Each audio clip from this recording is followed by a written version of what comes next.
L'année 2018 n'aura pas été de tout repos. La FDSEA et les JA ont été sur tous les fronts. Bataille sur les prix agricoles, actions syndicales, problèmes météo, actions de communication ont une nouvelle fois été notre quotidien. Retour en images sur une année mouvementée. Souvenez-vous, il y a un an, nous étions en plein dans le débat des États généraux de l'alimentation. Une loi ambitieuse et nécessaire pour le revenu des agriculteurs. Une loi sur laquelle nous fondions beaucoup d'espoir. L'année 2018 est donc partie sous le signe de la mobilisation pour faire de ces États généraux une réussite et un espoir pour les agriculteurs afin de gagner la bataille du prix. Dans notre combat pour une juste répartition des marges, JA plus FDSEA ont engagé l'action des mercredis des négociations commerciales. Tous les mercredis de janvier et février, nous avons mis la pression sur les grandes surfaces en pleine période des négociations commerciales. Cette action a pris une tournure particulière avec une nouvelle spécialité angevine, la Holla des caddies. Une Holla qui s'est déclinée dans tout le département, Cholet, Segré, Chemillé, Angers, Avrier. Un grand nombre de grandes surfaces ont dû faire face à la colère du monde agricole, fustigeant toujours et encore la mainmise et l'attitude de la grande distribution pour s'accaparer les marges au sein des filières agricoles. Dans la continuité de cette action, une délégation de JA et FDSEA des Pays de la Loire décide de monter à Paris pour investir le siège social de Leclerc. Nos agriculteurs avaient également emmené avec eux quelques volatiles lâchés dans le siège du groupe de Michel-Édouard Leclerc. L'opération, baptisée « On n'est pas des pigeons », était née et fut une belle réussite malgré la volonté de ne pas nous laisser mener à bien notre action. Au retour, un détour à Montesson dans les Yvelines, dans l'un des plus grands centres commerciaux de France, fut aussi l'occasion de monter notre détermination devant des Parisiens peu habitués à ce type de manifestation. Un an après, le combat n'est pas terminé. Des avancées ont certes été obtenues pour améliorer le revenu des paysans et obtenir des prix rémunérateurs. Construction du prix prenant en compte les coûts de production, relèvement du seuil de revente à perte, encadrement des promotions. Il convient désormais d'être vigilant pour que cela se traduise par des prix et du revenu pour les agriculteurs. Du côté de la météo, l'année 2018 a une nouvelle fois été marquée par les excès du climat. Les excès d'eau du printemps ont inondé une bonne partie de la vallée de l'Authion et des basses vallées angevines. Fin juin, la FDSEA a convié la DDT à venir constater les dégâts à Saint-Mathurin-sur-Loire, où des orages de 100 mm ont détruit les parcelles de semences. Début juillet, une mission d'enquête calamité agricole était lancée dans les basses vallées angevines, où plusieurs milliers d'hectares se sont retrouvés sous les eaux à quelques jours de récolter les foins. Le combat syndical et l'investissement sur le terrain pour les calamités agricoles a également porté ses fruits cette année. Suite à la sécheresse de 2017, ce sont plus de 500 éleveurs des Mauges qui ont touché 2 millions d'euros cet été. Pour compléter ce dispositif, JA plus FDSEA ont également obtenu le dégrèvement de la TFNB sur les prairies des Mauges pour un total de 650 000 euros. Quant aux arboriculteurs touchés par le gel d'avril 2017, là aussi le combat syndical JA plus FDSEA et du syndicat des producteurs de fruits a payé. Les calamités agricoles ont permis à une soixantaine d'entre eux de toucher une aide totale de 4 millions d'euros. Autre dossier qui a mis en colère le monde agricole, la nouvelle carte des zones défavorisées. Entre le déclassement des 42 communes du Baugeois et le non-classement d'une grande partie des basses vallées angevines, l'incompréhension fut totale pour les éleveurs concernés. Le 23 février, une action était organisée sur la levée de Briolet pour dénoncer cette aberration administrative. Le réseau FDSEA-JA s'est ensuite mobilisé pour faire bouger les lignes, en sollicitant les parlementaires, mais aussi en interpellant directement le ministre de l'Agriculture Stéphane Travert lors du congrès de la FNSEA à Tours fin mars. Puis le 15 juin, une délégation du ministère s'est déplacée à Briolet et Baugé en Anjou pour venir constater de visu la réalité de ces deux territoires et les conséquences financières dramatiques pour les élevages concernés. Le combat n'est pas fini et il convient désormais d'accompagner au mieux ces exploitations en portant un projet de territoire ambitieux pour la région du Baugeois et ses éleveurs. À la mi-juin, le monde agricole s'embrase à nouveau.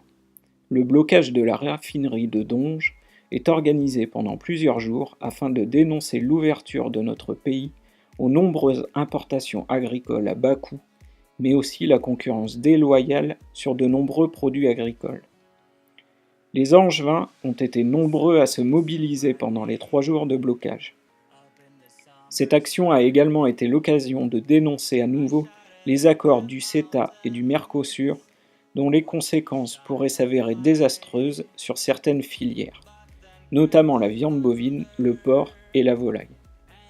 Nous avons d'ailleurs interpellé directement le préfet sur ce dossier ultra sensible pour nos filières d'élevage. Mi-avril, l'opération Fermes ouvertes est un véritable succès. 600 élèves de primaire sont accueillis sur une dizaine d'exploitations pour découvrir l'agriculture. L'action a une nouvelle fois été appréciée par les élèves et les enseignants, tout comme la promotion des produits laitiers réalisée dans les écoles par JIA depuis de nombreuses années. Communiquer mieux et plus, voilà un réel enjeu pour l'avenir, car l'agribashing est devenu un phénomène des plus préoccupants. Pas une semaine sans que l'agriculture soit attaquée. Les associations environnementales, les anti-viande, les végans font parler d'eux en permanence. La profession agricole se doit de reprendre la main. C'est notamment un des objectifs du groupe communication JA plus FDSEA, qui a pour mission de faire parler de l'agriculture de manière positive sur les réseaux sociaux. Nos élus ont également un rôle à jouer dans cette dérive sociétale. Dernier épisode en date, la start-up Glyphosate, mise en place par le ministère de la Transition écologique, et la liste des fermes-usines diffusée par Greenpeace. Nous avons tenu à réagir immédiatement. Les parlementaires et les élus ont donc été conviés à la poêle afin que eux aussi prennent leurs responsabilités et dénoncent ces agissements. Communiquer positivement, JA sait faire. Preuve en est avec le succès d'Auprès d'Angers, en mai dernier, qui permet de recréer le lien nécessaire avec le grand public, de plus en plus éloigné du monde rural. Le passage du Tour de France autour de Cholet le 9 juillet a aussi été une belle occasion de promouvoir le terroir et les paysages du Choletais devant des millions de téléspectateurs. Les cantons de Cholet et Montfaucon ont ainsi participé au concours organisé par la FNSEA et la Société du Tour de France. En septembre, direction le Segréen avec la 10e édition de Balades, élevage et paysages chez Hugues Lemel qui a ouvert les portes de son exploitation au grand public pour présenter la réalité et le quotidien de son élevage bovin. Mi-décembre, le Noël des JA a aussi été l'occasion de promouvoir le consommé français à l'approche des fêtes de fin d'année. Le syndicalisme, c'est aussi synonyme de solidarité. Sur une parcelle de blé, à Chemillán en Anjou, les jeunes agriculteurs ont lancé la nouvelle édition de l'opération Sac de blé. Les fonds récoltés ont été reversés à des œuvres caritatives. Quand on parle JA, on parle installation. Et les actions sont nombreuses. Organisation d'une journée thématique annuelle, forum à l'installation avec l'accueil de futurs installés sur une exploitation, remise du prix à l'installation pour promouvoir l'installation aidée et l'opération Demain je m'installe pour sensibiliser les plus jeunes au dispositif à l'installation. Interpellation des parlementaires, des élus locaux, de l'administration, nous ne comptons plus les demandes de rendez-vous et les rencontres. Tous les trimestres, la FDSEA et les JA organisent une rencontre avec les députés et sénateurs afin d'échanger sur l'actualité parlementaire. Les États généraux de l'alimentation ont occupé une large place dans les discussions cette année.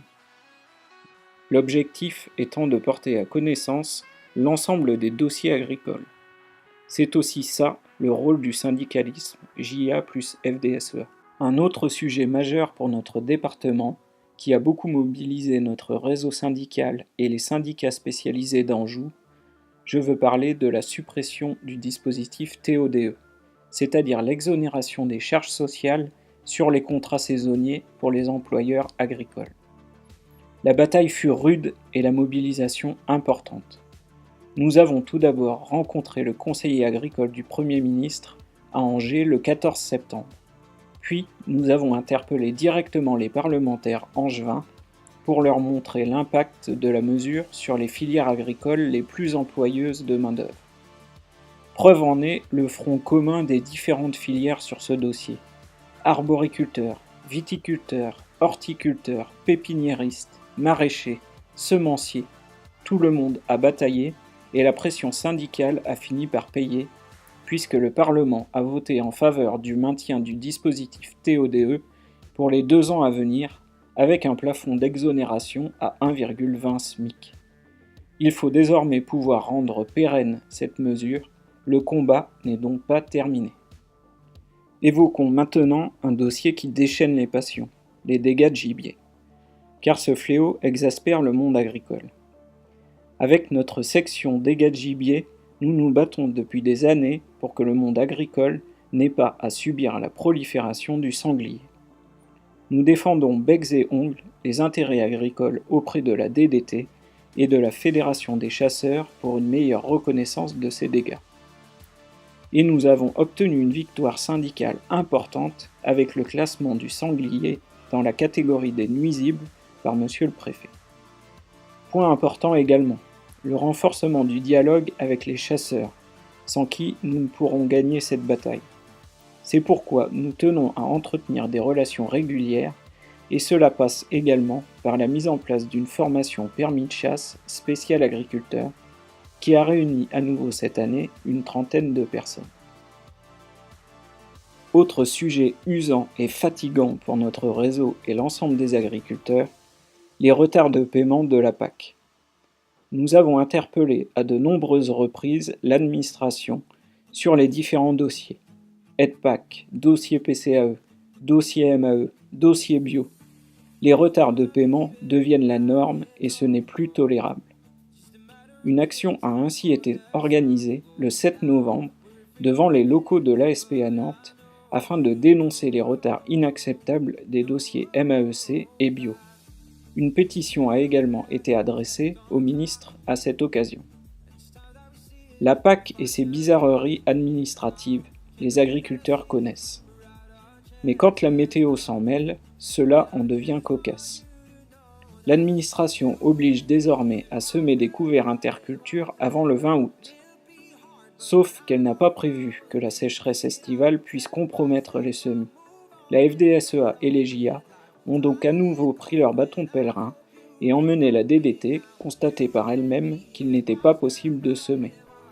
Une initiative payante puisque grâce au travail syndical, les agriculteurs du Maine-et-Loire ont pu bénéficier d'une dérogation de semis des couverts SIO.